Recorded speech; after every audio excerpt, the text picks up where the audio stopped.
Hello, my name is Andy Kuhn, and I am a lucky person. I live in a town, Katonah, New York, that is home to one of the longest running and most distinguished poetry series in the country.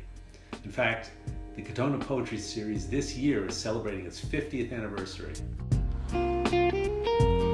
So, 4 times a year, I get to stroll down to my local library and attend a live reading by a world-class poet, with whom I and my neighbors then have a chat over wine and cheese. It's like permanent college for a fraction of the cost. And when I say world-class poets, that's not poetic license.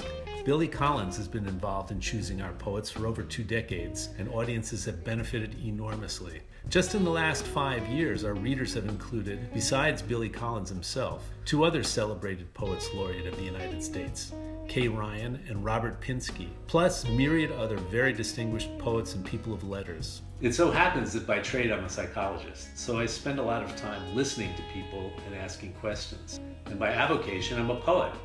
It occurred to me, why don't we ask our poets for interviews that we could post to promote their readings? I figured, what's the worst that could happen? They could tell me to buzz off. To my delight, they didn't.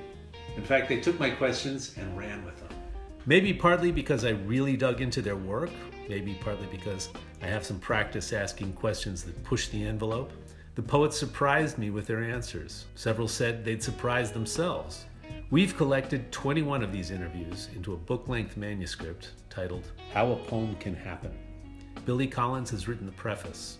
We need your help to take it the last step and publish it as a bound book.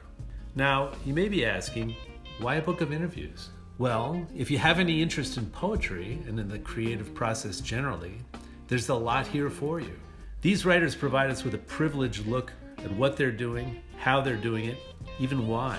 We return to the poems with a deepened sense of the central mystery of poetry, how it comes to life.